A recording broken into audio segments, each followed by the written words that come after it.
Good morning and welcome back to Orkies Workshop. If you missed the last video where I took out all the ply lining from the old van and rubbed down all the metalwork and treated that, I then built an entire rear wall, I added that 50-pound door, I insulated the entire van and I added the windows. If you missed that, there's a link in the description so you can catch up.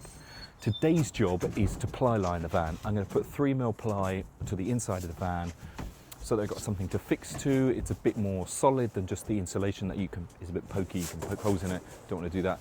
I'm going to bond it the same way I bonded the insulation to the van, so that it should be really strong and yeah, should be able to do that in a day.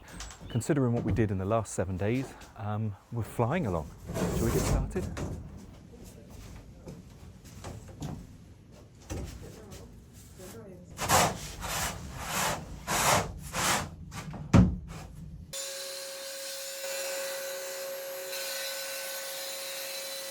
I'm using 3mm plywood to line a van because I need to spread any load that I might put onto that plywood into the insulation and then into the wall of the van. I'm going to bond it in the exact same way I put the insulation to the wall. That then gives me a nice flat surface to put on my stretch fabric or to put on my water panels for inside the bathroom area.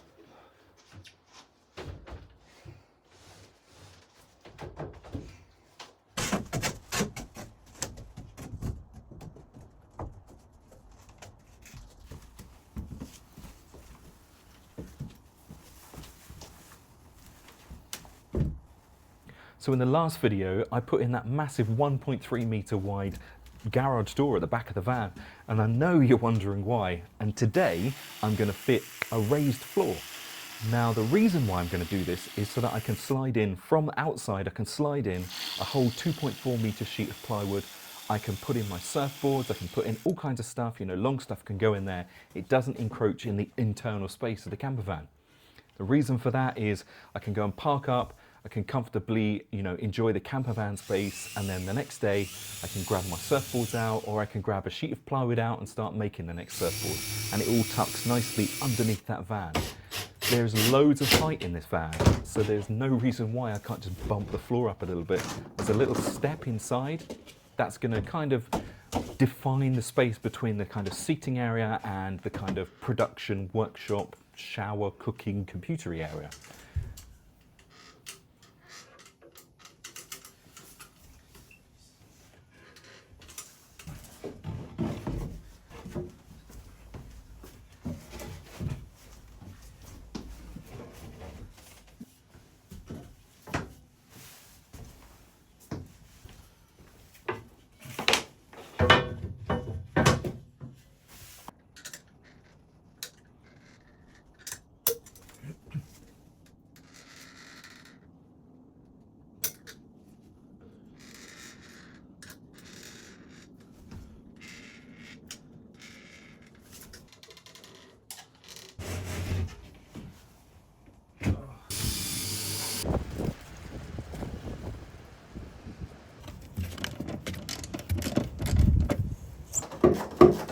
Today's job should be pretty easy. I'm going to remove the bulkhead.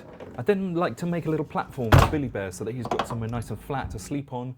I then need to strengthen between the B-pillars so that I can make a bed above the cab. There's so much space up there, it'd be really nice to have a double bed that's fitted. I don't have to pack it away each day and it's not going to encroach on the space of the workshop stroke seating area. So yeah, shall we get started?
Today, I just need to take things easy. I've been absolutely flying through this build and it's so exciting. I just need to stop and think.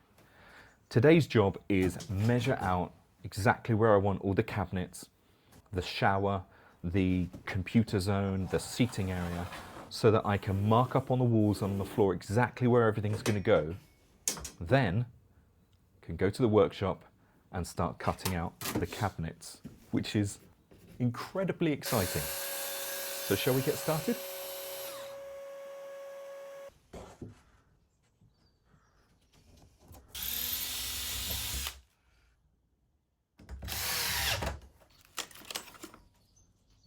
I've got my cut list. Now it's time to get to the workshop and start cutting out these cabinets. I'm going to use 15mm lightweight plywood in my van, and it's got a melamine on each face. It's nice and light, but it still gives you that same strength as a normal plywood cabinet would. I'll leave a link in the description so you can see the specification and then buy something similar locally for yourself.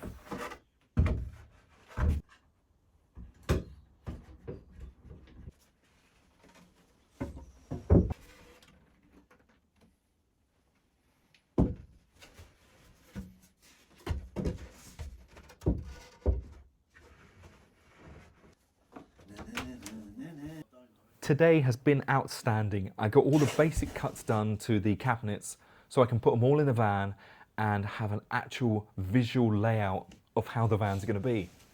Tomorrow's job is to cut all the door holes and make everything join nicely. I need to cut some internal walls and all kind of stuff like that, but I'll see you tomorrow.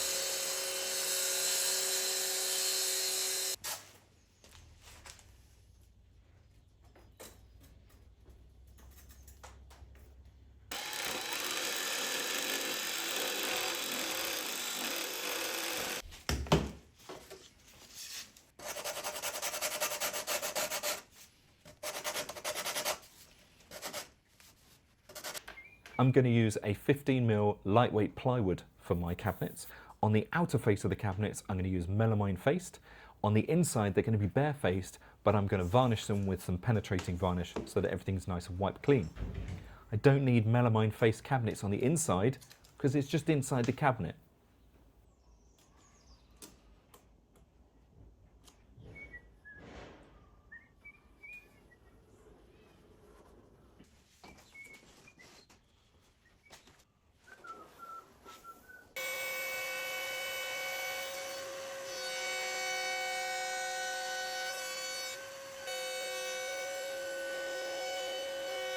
After a really exciting day yesterday where I got all the panels laid out, today we're back in the workshop.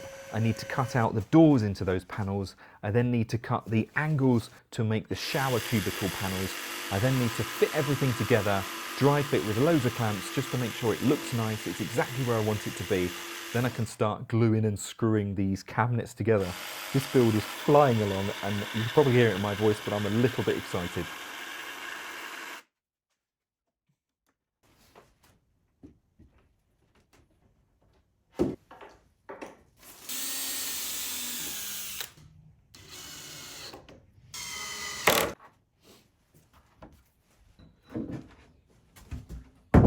When I make my cabinets, I like to make 3 little cutouts. Right at the top, I put in a cutout for the electronics, and that's right underneath the worktop so I can pass the cables through. In the middle, just underneath the shelf, I put in a bigger hole for the air ducting if I use it. And then right at the bottom, I put in another hole for the plumbing, and that goes right against the floor, so that if there's ever a problem with the plumbing, it shouldn't get the air ducting or the electronics wet.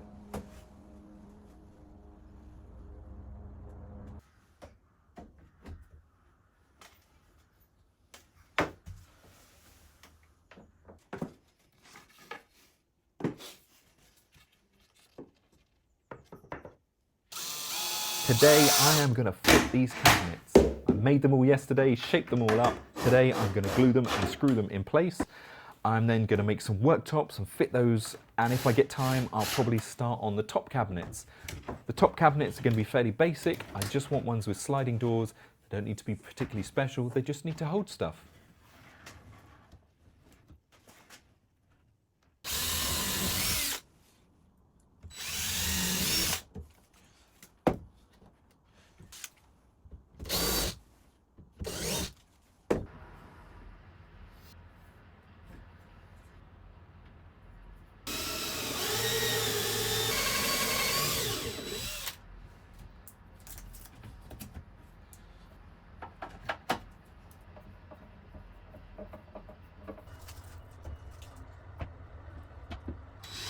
One thing you have to remember with campervans is the weight. So using lightweight products and making sure that you calculate your weight as you go along is really important. Otherwise you may find once you've finished your conversion, you can't actually take your wife and kids, which might be a good thing.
I've got 2 Canadian Solar 435 watt panels arriving right now, and I'm going to fit those to the roof of the campervan. I'd like to fit them with some aluminium angle so that I can raise them just slightly off the roof of the campervan so any water that gets in there can just flow out. But we'll have to see what happens. So I'm going to go and get the solar panels now.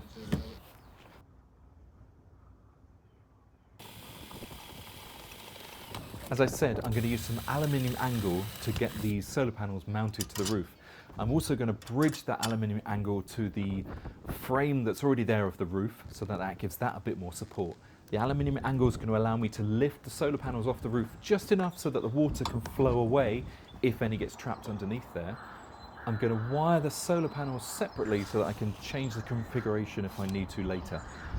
With all that in mind, I think it's going to be sunny enough for the day so that I don't totally freeze.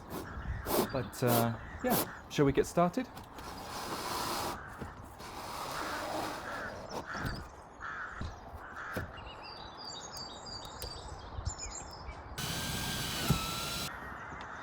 So what's coming up next? Well, I need to build and install the shower tray, I need to install all the plumbing, and I need to install the electronics. So if you don't want to miss out, make sure you hit the subscribe button and the bell icon, and I'll see you next time.